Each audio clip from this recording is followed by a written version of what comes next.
மாணவியர் அனைவருக்கும் வணக்கம். இந்த காணொலி பதிவில் 8ஆம் வகுப்பு தமிழ் பாடத்தின் முதல் இடைப்பருவ தேர்வுக்குரிய முக்கிய வினாவிடைகள் தான் இந்த வீடியோவில் பார்க்க போகிறோம். இயல் 1 தமிழ் மொழி வாழ்த்துல இருக்கக்கூடிய இந்த மனப்பாட பாடலை தரவா மனப்பாடம் பண்ணிக்கோங்க. ஏன்னா கண்டிப்பாக நமக்கு மனப்பாட பாடல் கட்டாயமாக நமக்கு எக்ஸாமுக்கு கேட்பாங்க.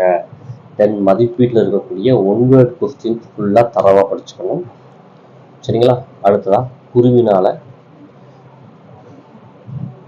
முதல் பாடத்தில் இருக்கக்கூடிய எல்லா கொஸ்டினுமே படிச்சிங்க அப்படின்னா ரொம்ப நல்லது. ஏன்னா எக்ஸாமுக்கு அதை ரிப்பீட்டடாக கேட்பாங்க. இதில் எந்த கொஸ்டின் மோஸ்ட் ரிப்பீட்டடாக கேட்டிருக்காங்க அப்படின்னா குருவினால ஃபர்ஸ்ட் கொஸ்டின், தமிழ் எங்கு புகழ் கொண்டு வாழ்கிறது, இந்த கொஸ்டின் ரிப்பீட்டட் கொஸ்டின்.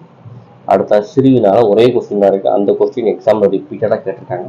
தமிழ் மொழியை வாழ்த்தி பாரதியார் கூறும் கருத்துக்களை எழுதுங்க, இந்த கொஸ்டின் ரிப்பீட்டட் கொஸ்டின். ஸோ இந்த ரெண்டையும் தரமாக படிச்சுக்கோங்க. அடுத்ததான் தமிழ் மொழி மரபு. இதில் உங்களுக்கு குருவினால ஃபர்ஸ்ட் குருவினா ரொம்ப ரொம்ப இம்பார்ட்டன்ட். கிட்டத்தட்ட எக்ஸாம்பிள் அடிக்கடி இந்த கொஸ்டின் கேட்காங்க. ஸோ ஃபர்ஸ்ட் குருவினாவை படிச்சுக்கோங்க. செகண்ட் குருவினாவை ஒரு லைன் தான் இருக்கும் ஆன்சர். ஸோ அதையும் படிச்சுக்கோங்க. அடுத்ததான் தமிழ் வரி வடிவ வளர்ச்சி. இதில் உங்களுக்கு குருவினாவை பொறுத்தளவுக்கு நீங்கள் படிக்க வேண்டியது 1வது குருவினாவும் 3வது குருவினாவும் நல்லா படிச்சுக்கோங்க. சிறுவினால ஃபர்ஸ்ட் சிறுவினா எழுத்து சீர்திருத்தத்தின் தேவைகளை குறித்து எழுதுகின்றிருக்கா, இது மோஸ்ட் ரிப்பீட்டட் கொஸ்டின். ஸோ கட்டாயமாக அதையும் படிச்சுக்கோங்க. நெடுவினால எழுத்துக்களின் தோற்றம் குறித்து எழுதுக, இந்த கொஸ்டின் இல்லாத கொஸ்டின் பேர் வரை இல்லைன்னு கூட சொல்லலாம். அந்த அளவுக்கு இது ஒரு இம்பார்ட்டன்ட் கொஸ்டின். ஸோ இந்த நெடுவினா கொஸ்டினையும் தரவா படிச்சுக்கோங்க. தென் நம்ம பார்க்க போகிறது விரிவானம். நமக்கு எக்ஸாம் கேட்பாங்க. ஸோ அதை ஒரு டைம் என்ன செய்வாங்க அப்படின்னா வாட்ச் விட்டுருவாங்க. தென் இலக்கணத்தில் இருக்கக்கூடிய ஒன் வேர்ட்ஸ் தரவு பண்ணிக்கோங்க. பொறுத்து கூட நமக்கு 2 மார்க் இருக்கலாம். ஸோ பொறுத்துக்க படிச்சுக்கோங்க. இதில் சிறுவினால ஃபஸ்ட்டு 2 சிறுவினாவை படிச்சுக்கோங்க. அடுத்தா சார் கொஸ்டின் ஆன்சர் மட்டும் படித்தா போதுமா அப்படின்னா கண்டிப்பாக கிடையாது. உங்கள் புக்குக்கு பின்னாடி மொழியை ஆள்வோம் அப்படின்னு இருக்கும். சரிங்களா? உங்களுக்கு அதில் இருந்து தான் என்ன கேட்பாங்க அப்படின்னா ஒன் வேர்ட்ஸ் உங்களுக்கு அதில் இருந்து தான் கேட்பாங்க. ஸோ இந்த மொழியை ஆல்பம் இருக்கக்கூடிய ஒன் வேர்ட்ஸை நல்லா என்ன செஞ்சுக்கோங்க அப்படின்னா படிச்சுக்கோங்க. ஏன்னா நமக்கு கொஸ்டின் பேப்பரில் வரக்கூடிய 1 மார்க் இதில் இருந்தால் நமக்கு என்ன செய்யும் அப்படின்னா வரும். இதில் இருக்கக்கூடிய கட்டுரை தரவா என்ன செஞ்சுக்கோங்க அப்படின்னா படிச்சுக்கோங்க. அடுத்ததாக இயல் 2. இயல் 2ல் ஓடையில் இருக்கக்கூடிய குருவினால ஃபர்ஸ்ட் குருவினா முக்கியமானது. அடுத்ததாக சிறுவினால ஒரே ஒரு சிறுவினா தான், அந்த சிறுவினாவை நீங்கள் கட்டாயமாக அடிக்கணும் அப்படின்னா படிக்கணும்.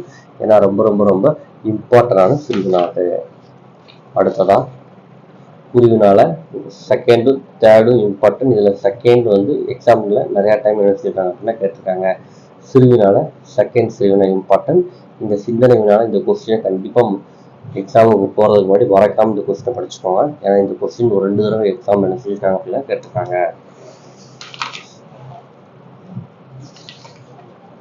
தென் உரையாடலில் இருக்கக்கூடிய இம்பார்ட்டன்ட் கொஸ்டின் மதிப்பீடு இருக்கிறது ஃபுல்லாக நீங்கள் என்ன செஞ்சுக்கணும் அப்படின்னா படிச்சுக்கணும்.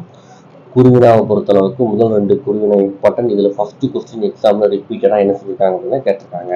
சரிங்களா? சிறுவினாவை பொறுத்தளவுக்கு இந்த செகண்ட் சிறுவினா எக்ஸாமில் கேட்டிருக்காங்க. அடுத்த சிந்தனை வினா இந்த கொஸ்டின் தரவா படிச்சுக்கோங்க.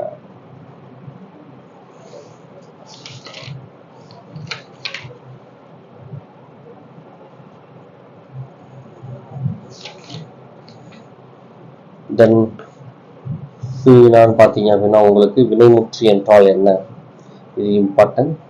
தென் இந்த 4வது கொஸ்டின் ரொம்ப ரொம்ப இம்பார்ட்டன்ட். எக்ஸாமில் ரிப்பீட்டடாக என்ன செஞ்சுருக்காங்க அப்படின்னா கேட்டிருக்காங்க.